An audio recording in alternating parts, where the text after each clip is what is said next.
Hello, homies, and here we are in 2022. So, this is our 40th episode and our very first one for the new year. I'm so excited about our guest today. It is a beautiful lady called Angelica Lemke. And how I was lucky enough to find her is that I was gifted this beautiful book, Homeopathy for Complex Children, by Sharon Ralston, who's the homeopath that I work with. And she had this a few months ago and she brought it over when we were seeing each other. And I had a flick through and I was like, wow, this is so gorgeous. And then she gave it to me for a Christmas present. I immediately fell in love with this book. I just thought it was absolutely amazing. Got in touch with the author and I was so excited when she agreed to be on the show. So Angelica is a homeopath and a naturopath, and she's helped hundreds of chronic complex cases, from recovering cases of ASD to building the immune systems of people with Lyme and PANDAS to finding the root cause in cases that nobody can figure out. She works with clients from all around the world over the phone or video conference from her home in Ashland, Oregon, and maintains an extensive homeopathic dispensary for sending prescriptions. She has a reputation for effective results through her empathic, heart-centered approach and has empowered many individuals to find the healer within. She has taught her intuitive homeopathy approach via a wide array of avenues, from conferences to radio shows and published writings, and has mentored many women to become talented healers within their communities. She recently published her book, Healing Complex Children with Homeopathy. Angelica has a naturopathic medicine degree from Bastyr University, which is a 5-year naturopathic medical school in Seattle, and she completed 4 years of training with the New England School of Homeopathy with Paul Herskew and Amy Rothenberg, and has also attended workshops and studied the homeopathic teachings of Rajan Sankaran and Jan Shelton, and she received her undergraduate degree from Georgetown University in Washington, D.C. in 2000. So she is going to share some amazing information with us today and just get us back to our roots, get us back to that healer that each of us have within us. And I feel like 2022 is the year for us to tap into that. We all have it within us to heal ourselves, heal our children, heal our communities, and heal Mother Earth. So I hope you enjoy the episode. Thanks. Welcome to the Homeopathy Hangout podcast, where we discuss all things homeopathy from around the world. And now, your host, Eugenie Kruger. Hello, homies, and welcome to 2022, our very first podcast. And I couldn't think of a more amazing guest than Dr. Angelica Lemke. Welcome, Angelica. Thank you for having me. It's so wonderful to have you here. I am an absolute book hoarder. I love books. So when the lovely Sharon Ralston, who's the homeopath I work with, gave me your book for a Christmas present, I was over the moon and she automatically scored 1 billion brownie points. Your book is so amazing. It's called Healing Complex Children with Homeopathy, and it actually empowers mothers to help their children with all sorts of complex issues. So we're definitely going to dive into that today, but maybe you can tell our audience a bit about how you first got into homeopathy and how you were introduced to it and how you came upon being interested in helping this group of children. Right. So I learned about homeopathy just in naturopathic school, but I always had a strong connection to my intuition. And when I learned about homeopathy, I knew this is where I wanted to excel. And I was quite passionate in my study of it. And right after I graduated, I have just started seeing the autism population and autoimmune and PANDAS population pretty quickly. I started in 2009 and just got super involved. And when I saw that mothers, their hearts were broken open by what their children were going through, I sobbed. They would sob and I would sob. And I think the divine feminine in us, really that the mother in us that really sees other mothers suffering, we all suffer. And so I knew there had to be answers. And these are really complex cases where tons of lab tests and they've seen tons of doctors. And I wrote this book because these parents need a guidebook for navigating through these complex issues. On a personal level, my brother also had CVID, or chronic variable immunodeficiency, when I was little, and he was almost dying and hospitalized right when I was born. And he gave me the name Angel. And so that's my name, is Angelica. And I think that as an infant, my mom in the hospital, my mom trying to heal my brother and working with the right doctors really impacted me. So I feel like it's definitely my path in life to really present tools that are accessible and powerful. And the way that we can really access them in a powerful way is not through overanalyzing and an excess of lab tests, but it's through the heart and it's through intuition. And when we can get moms to empathize and feel what their children feel in a sensation style like process, intake process, and when we can connect our intuition to their higher self and really help sort out the complexity, it becomes a lot easier. Healing is not meant to be such an effort. It's meant to be effortless. And we're meant to be guided. And so it might be a homeopathic book for the type of person who really believes in guidance, and getting that guidance from our higher self. Mm-hmm. You had me from the very first page because it's the first time I've read a homeopathy book, which just completely resonated with me. And I've never read anything like it because the place where you're coming from about tapping into that intuition, I've never seen that written anywhere else. And I intuitively do a little bit of that in clinic. I started practicing a couple of years after you. But the last few years, I have also gotten into this place just where I try to connect with that person's higher self. And I'll ask them, why do you think this disease happened or whatever? And, often they'll say, I don't know. And then I'll always say to them, you always know everything you need to know already. Your higher self is here with you in your room, your spirit guides. Don't overthink it. If you think about that feeling or that moment, what was the image or the word that pop into your head when you first think about it? And often if they think about it too long, okay, that rational mind is taken over. Like if you can get them to connect to that, just that higher self, that knowing, we have all the answers in us right this second. We don't need to go looking for it outwardly. It's in us already, and just getting them to tap into that. So can you maybe tell our listeners a little bit about some of the tools that you use to get your patients to that level where they can connect to themselves? And Yeah, I mean, just simply muscle testing or some sort of kinesiology does help. It's something that does require some practice, but I was at that place where I was trying to help, child going through seizures and children going through such intense conditions. And I had no idea what was needed. And I was just really overwhelmed emotionally and trying to help these moms. And I think as homeopaths, we put ourselves in a position of responsibility and we struggle really hard. What we have to do is surrender that responsibility to a higher power. It's not our responsibility to heal our patients. And some of them are not meant to heal in traditional terms. The healing is maybe a self-evolution along another line, but to really, feel in. And so I was like, I have no idea what's needed. And I would look at the picture of my client and I knew that where my focus goes, my energy flows. If I can look at a picture of the client, if I can even look at their chart notes or need, I'm connected to them. And so I started muscle testing myself. I was like, does this kid need belladonna or Sina or high house or whatever it was, butterfly? And I'd get strong yes or no. And so it's just getting to that point because homeopathy is about resonance. Homeopathy is about when things are right, they resonate. And our bodies are resonance tools. And we should be able to use our heart and the magnetism of our heart to be able to understand where that yes and no lies and to go there and say, oh, okay, it's very clear now. So that is a really big piece, is the muscle testing, or some people use pendulums. But intuition is a feeling inside where we just like, this is what our truth is. It's when we relax. And so some people laugh more when they feel something's right. Some people like their throat chakra opens up when they say something correct. So really finding that place is really important. And then sensation process is really great in my practice. So that's how I get people out of their heads. And I might have my own way of doing it, but it's an intake style where I ask people to close your eyes, take a deep breath in and out, and come into your body, connect to your body, feel into your heart, relax, and go into the body and the sensations of the body, or imagine what it's like to be your child. And some parents are blocked because they've had too much grief that they're emotionally blocked to feeling their children.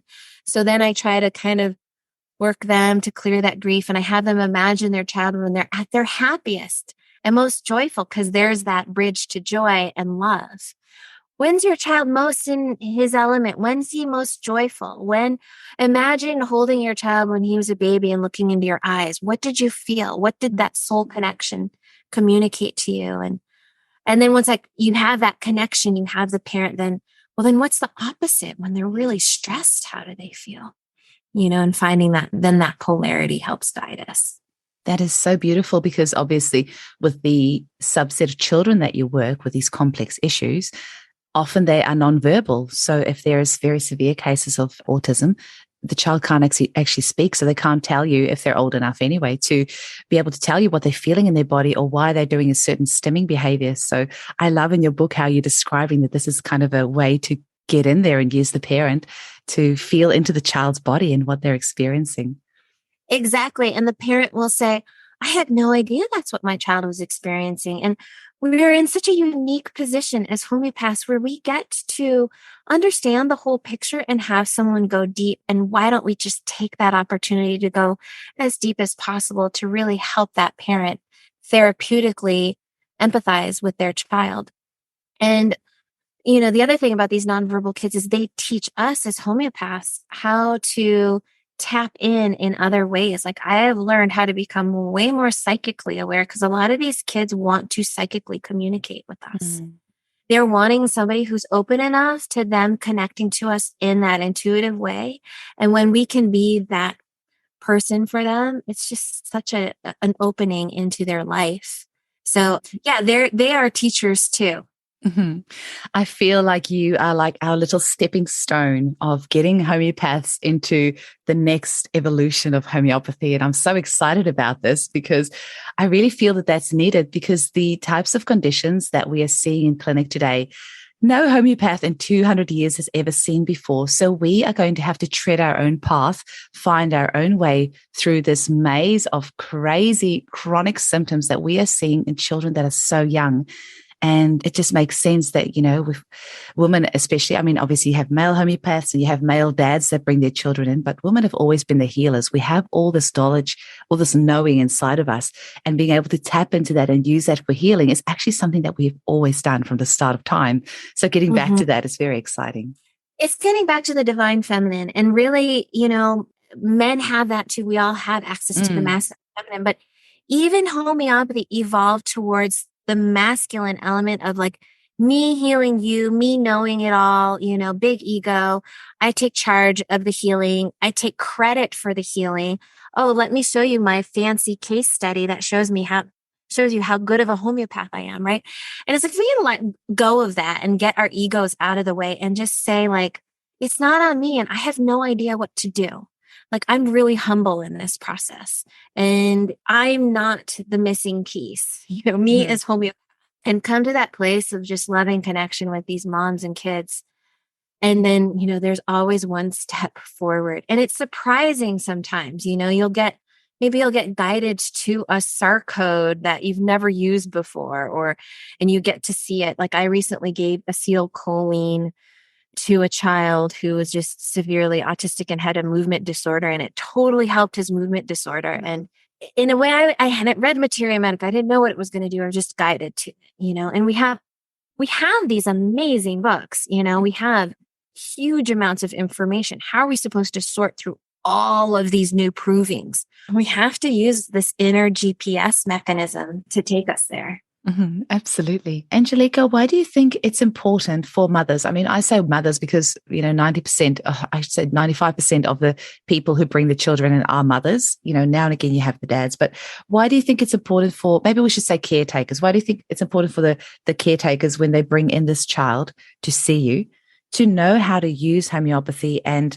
to know a little bit about it and how they can use it themselves? Like, I mean, it would be so easy to just say, go home, give your child this, that's it. See me again in a few weeks. But why do you feel it's important for the mothers to actually understand what homeopathy is and how it works and how they can use this for their child? Good question. So in my practice, I first started practicing classically, giving a 30C once a month. And it was like a one drop of a 30C once a month. And I did super deep intakes. I did like these 2-3 hour long sensation process intakes. And, it was like so exhausting. And I like really worked to find that remedy. And I'd find this amazing remedy and like I'd have these successes and they'd kind of slowly move forward. And then one day this mom came in and she was like, oh, that remedy was great. So I muscle tested it and I just got it in like all the potencies. And I started giving I muscle tested that he needed 1 M twice a day. And the child had this huge response in healing. And then we started doing like other remedies and clearings. And I just realized like, wow, what an empowered mom. Like, why would I not allow that process to occur? A mom knows her child the best. She's there every day and she's tapped into them intuitively. And so not only does it help this feeding progress and empowers the mom to be a healer, it speeds up her own healing process.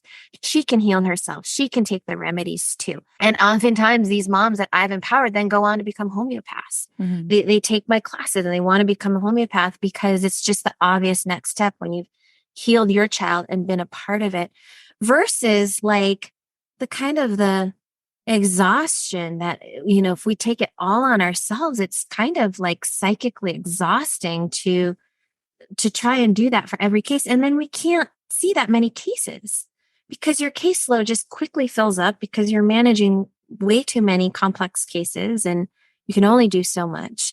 So really it's my way of empowering the mom, making my job easier, speeding up the whole process of healing, and bringing more of a team approach versus like top-down approach into my practice. Absolutely. I love that as well when I see the mums coming back. And then I always say to them, I'm going to give you a prescription just as a rough guideline so you have something to work from. You're welcome to change that. And I explain to them aggravations and all that. And then I say, when you come back, tell me how you gave it. So I give a prescription, but then when you come back, tell me how you gave it so that I can just adjust my notes and know how your child responded to the remedies.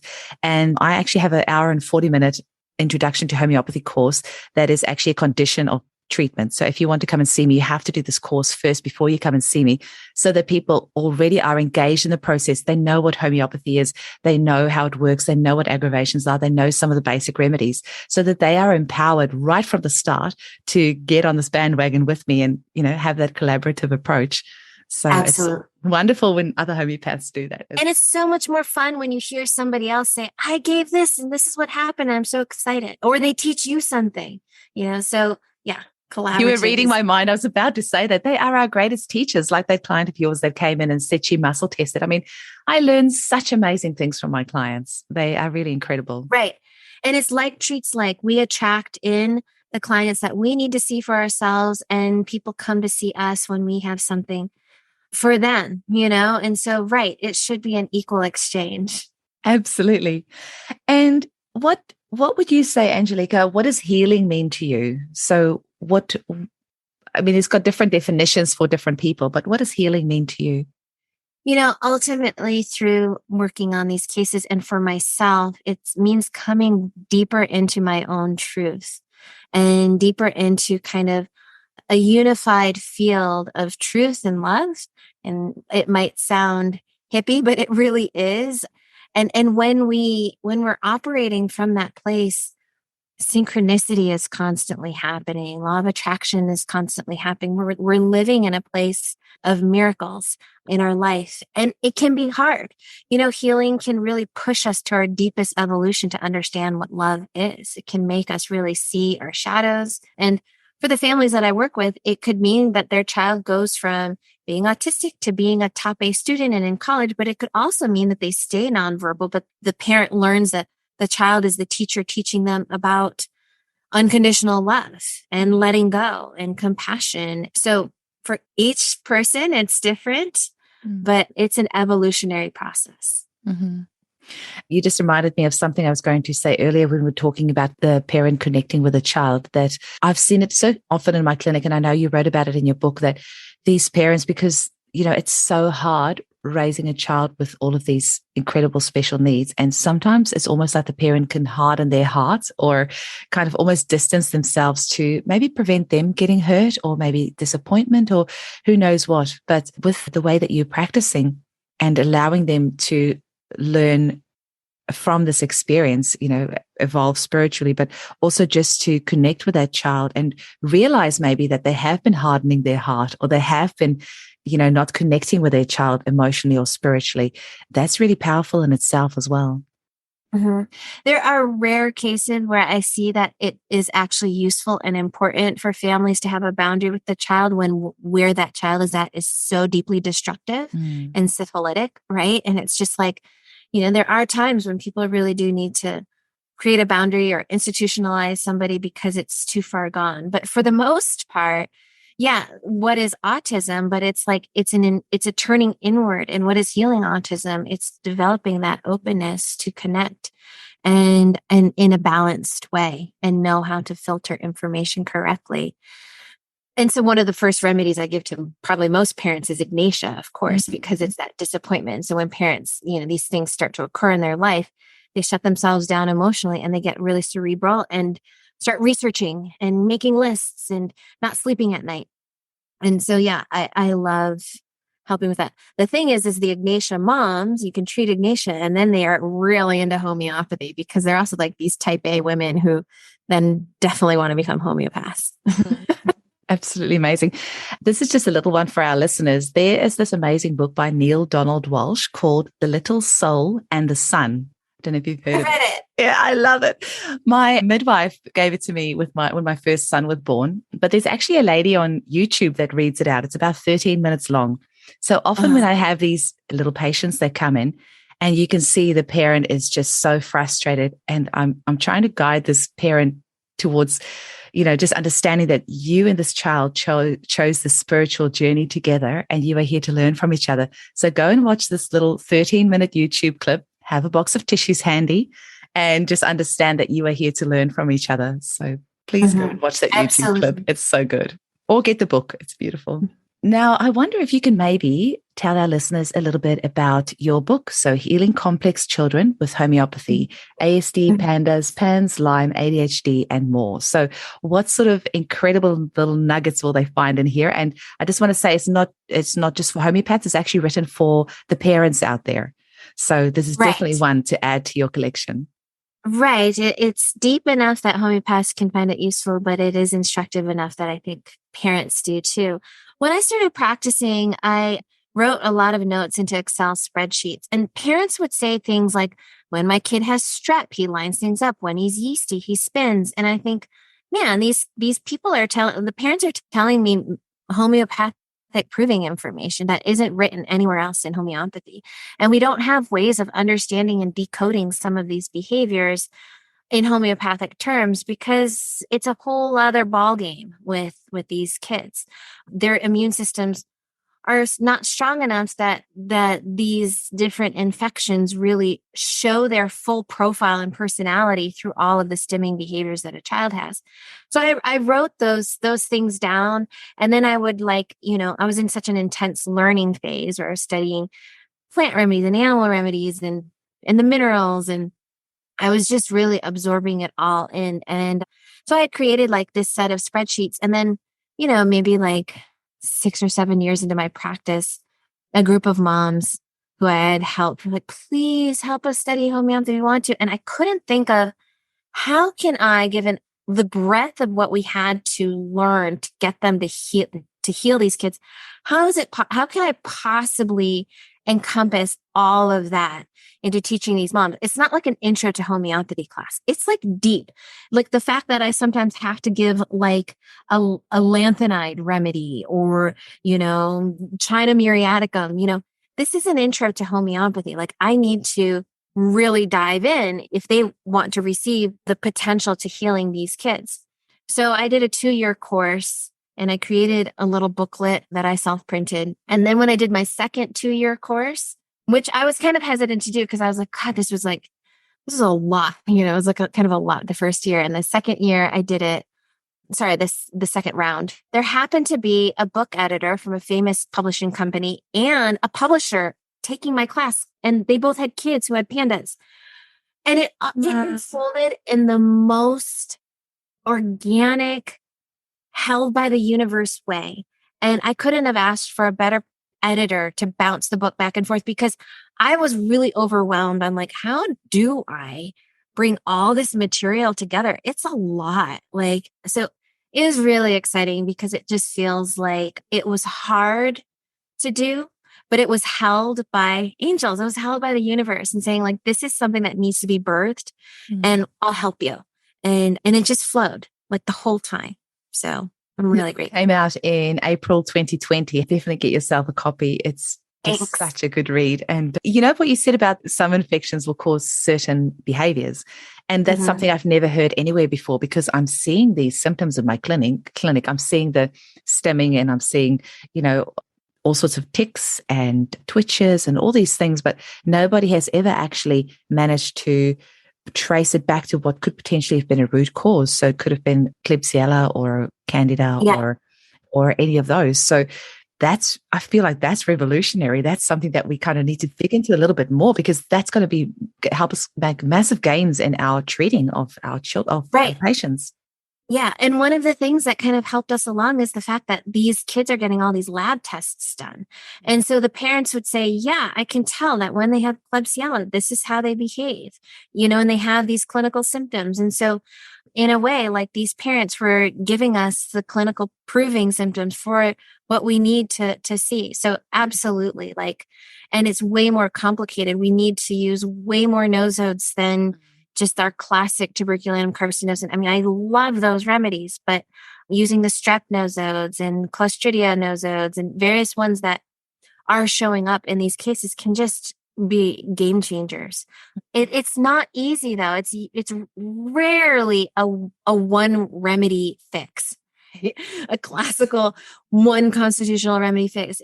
It's hardly ever, right? And so we really need to expand our conception of how to make homeopathy work for us. That's a little bit more adaptable to the times and the complexity of the cases that we're seeing. I'm just wondering if you would perhaps like to share a case or two with us. Sure. This is a case of Carl, who's 11 years old, and he had a diagnosis of PDD-NOS, so he's developmentally delayed, PANDAS, which is pediatric autoimmune neuropsychiatric developmental syndrome, and Lyme disease. Wow. And so he had a lot going on, but he's also functional and is verbal. He had an 8-long-day strep infection and afterwards ended up a totally different kid. He lost all of his math skills. Even after that, brushing his teeth became difficult. He was really overwhelmed. His mom would find him in a puddle of tears 15 to 20 times a day. He became angry, aggressive, and frustrated, and everything became so difficult for him. So that was after his strep infection. But he wasn't bedridden. He was really loved his family, was chatty, talked about his video games with me. His mom told me he's super messy. He's really funny. He's also really obsessive about bumps on his skin. He's really prudish about poop in the toilet and very particular. If things didn't go his way, it was like he just had a meltdown, right? This is how the way things were supposed to be. He had blood sugar issues and poor detox. If he had caffeine, it would put him to sleep instead of keep him awake. He was gassy and he belched a lot. And so we think, oh, this is a sulfur case. I totally want to give just sulfur. And we could give just sulfur, but just sulfur didn't do so much for him. His etiology really started from this strep case. I added in streptococcinum, which is the remedy of strep pyogenes, and I gave sulfur and strep intercurrently, so on alternate days. And he just stopped breaking down. He stopped having an explosive temper and everything improved. I did some more kind of nosode clearings with sulfur as is constitutional, seeing how clearly sulfury he was. Why do we have to use these nosodes and clears? It's because we've just so suppressed our body's ability to deal with them through pharmaceutical interventions and just kind of a weakness of the immune system in general. And so we want to kind of reintroduce the energies of these things to help our body recognize. It's mirroring back to the body what it's not seeing so that the body can say, oh yeah, and move it on through. Beautiful. because the podcast is for the general public, whenever there's a word that pops up that I think our listeners might not know, I always try to clarify. And you've just said nosodes and clears. So nosodes are remedies made from diseased tissue. And we have loads of those, any sort of, diseases you can think of. We have remedies that are made from that. And sometimes it's made from the spit of the ill person and sometimes made from diseased tissue. But you mentioned a word, clears. Can you explain that one? Yeah, clear is a word that we use in what's called isopathy. So isopathy is the same as homeopathy. It's just using a remedy from the same exact thing that caused the damage. So in homeopathy, we'll use chamomilla and senna and things that we use in herbal medicine to help assist the body. Arnica with swelling, but it's not like the arnica caused the trauma, right? And that we take the arnica. In isopathy, we can take a remedy of the substance. And, it might be Tylenol, a remedy from Tylenol or a remedy from a pesticide that caused some sort of toxic insult to the body. And so when we take something that way, we're trying to clear it out. And so the process or the use of isopathy has been popularized by some homeopaths, the late Tina Smits, who is a Dutch homeopath, and Ton Janssen and many other homeopaths are integrating it with the classical approach. So you give the constitutional remedy to kind of support the overall constitution. And then you give kind of a clear remedy or a remedy to help move something that is suppressed in the body or stuck in the body. Beautiful. And before we finish off, can you tell us, Angelica, where people can engage with you? So I know you've got a course and you've got the book and you've got a podcast, which is so good. When I asked you to be on the show and you said, yeah, I have a podcast too. I'm like, wait, what? How did I not know this? And I've almost listened to all the episodes. They are so, so good. So please tell our listeners where they can engage with you. Thank you. My website's intuitivehomeopathy.com, and I have 2 courses that I'm starting in February. And my 2-year course, that really deep course, starts on February 1st. And then I have an intuition class for healers, homeopaths, and moms. It is focused a little bit more on people in professional practice, and that will be offered for the first time. So you can find more details on that on my website. And then my practice right now, I'm just supervising, but I'm supervising other homeopaths through the Homeopathy Hive. And that's where Sarah Valentini also works.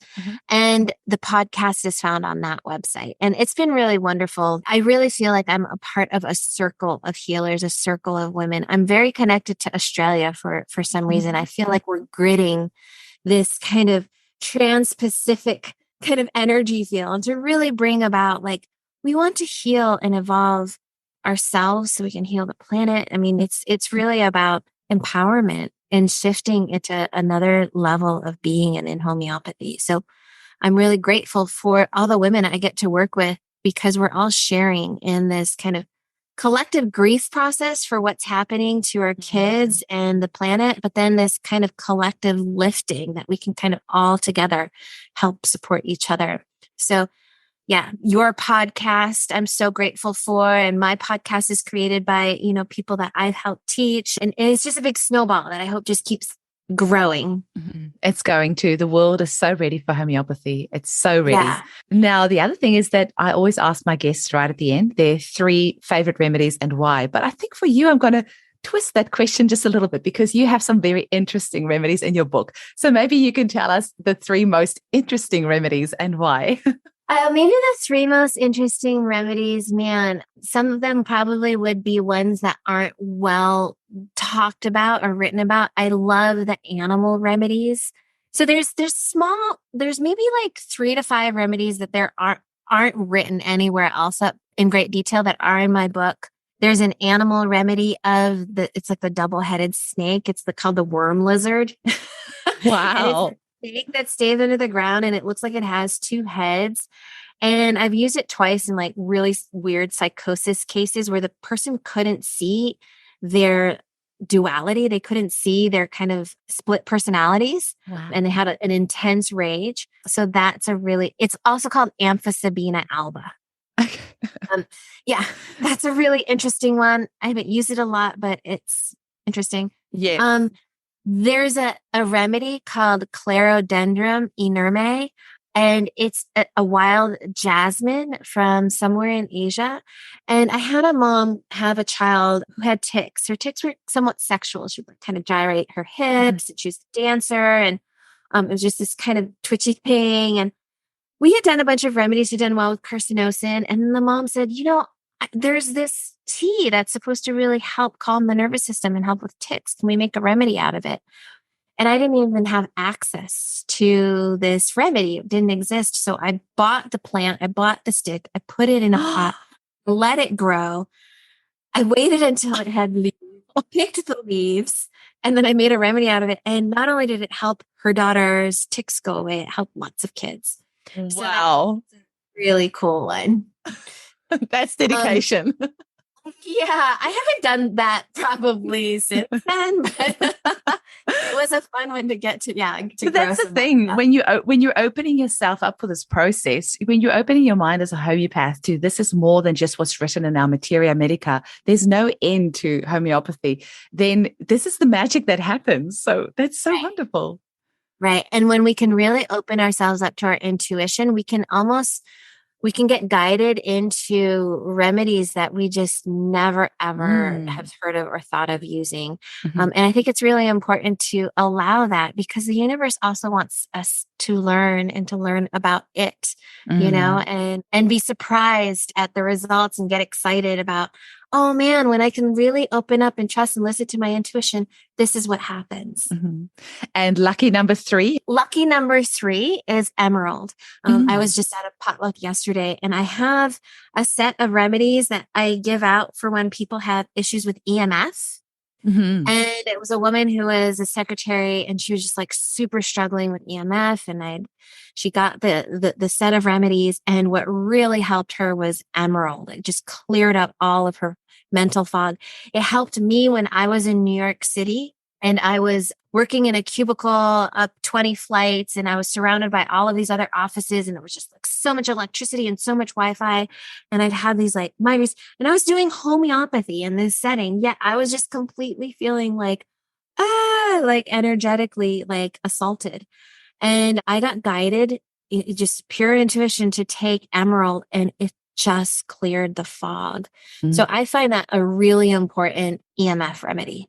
Amazing. I've been using that poly radiation remedy, and that has got a Wi-Fi and TV radiation and all sorts of other, and 5G and all that in it as well. But isn't it wonderful that, what other modality on the planet has tools that you can use for this incredible onslaught of all directions, this unseen onslaught that we're having from all of this radiation all around us? And it's only going to get more. And it condenses us. It kind of shuts down our kind of connection to source and our auric fields. And it's really important for us to maintain the integrity of our energetic field. And we know that as homeopaths. And we could take remedies, but we also have to find the right environments, and the remedies should help us find the inner freedom and strength to make sure that we create healthy environments for ourselves and promote that for our clients too.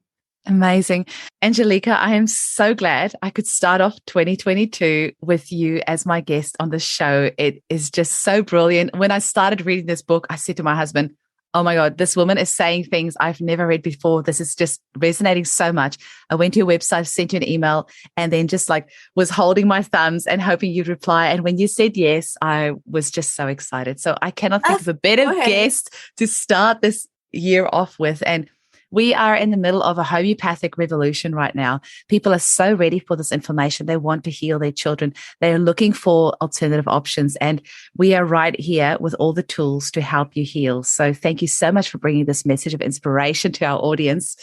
Is there any last words that you wanted to say before we finish up? Just take a deep breath in and realize like we don't have to effort, and we can just kind of take a breath in and connect to our hearts, and the answers will come. And it's not meant to be difficult. It's meant to flow with ease and grace. And if we can connect into that part of us that can receive that ease and grace, it will just make the journey so much better. And that part of you that's really beating your head against the wall, just surrender it and just say, I have no idea.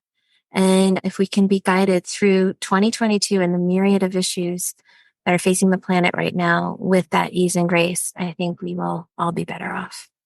Thank you so much. I couldn't think of a better way to finish off. Okay, thank you. Hi, homies. I hope you've enjoyed the episode. Let's continue the conversation in the Homeopathy Hangout podcast Facebook group, where you'll get to hang out with myself and many of the past guests from the show. The only way I can continue this podcast is with your support.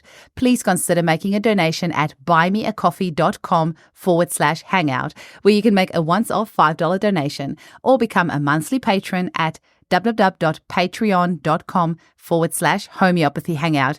You can also leave a 5-star review on whichever podcast app you use to listen to this show, or leave a Google business review, or check out my Rumble or YouTube channels and be sure to subscribe there, or follow me on Instagram and Facebook, or simply share this podcast with your family and friends. Whichever way you decide to support the show, I want you to know that I deeply appreciate it and I look forward to continuing to serve you the best I possibly can. You're also welcome to check out my website, www.eugeniekruger.com, where you can purchase our range of stunning homeopathic kits, single remedies and combination remedies, or you can book a consult with any of the homeopaths on my team, and you can sign up for my newsletter as well. Lastly, if you're interested in advertising on my show, please email info@eugeniekruger.com. Thanks so much, and I look forward to catching you at the next episode.